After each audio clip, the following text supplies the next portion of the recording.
is Ruth, and I'm interested in how sexual violence prevention and response can be improved through multi-sectoral collaboration. So bringing together the health, the legal, and the psychosocial to support survivors of sexual violence. So what I did is and I'm especially interested in how these integration approaches in low-resource settings within Africa can work effectively and sustainably.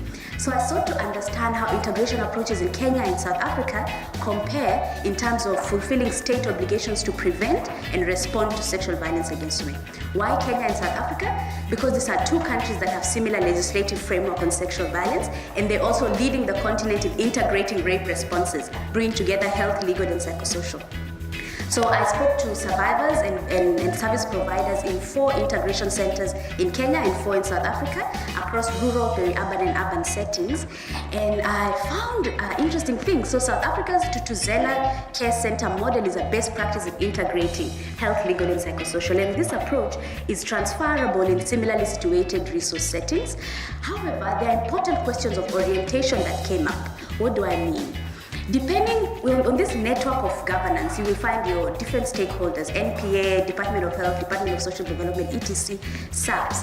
Each of these stakeholders have powers, influences that they use depending on the resources, capacities, knowledge, mentalities, ways of thinking that they have to orientate the integration approach towards certain outcomes as priorities more than others. For example, in South Africa, the NPA is the lead agency. So the integration approach is more orientated towards criminal justice system outcomes as a priority.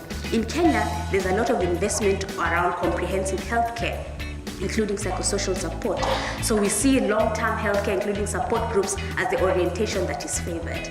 So ultimately what I find is that the other kinds of orientation that came up across both countries is the models are oriented towards emergency and containment services rather than long-term care, or response rather than prevention. So ultimately we see that the integration centers, they offer specialized care for rape victims, and they are safe havens of comfort, but they operate within fundamentally flawed systems and structures: economic, social, cultural, religious, institutional, national and international, geopolitical, that determine funding streams, which determine what priorities are more important than others.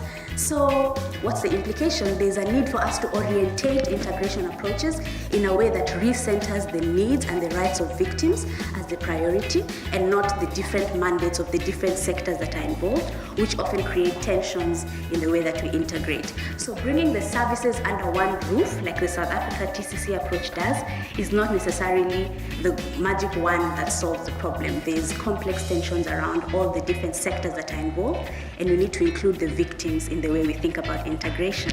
Thank you.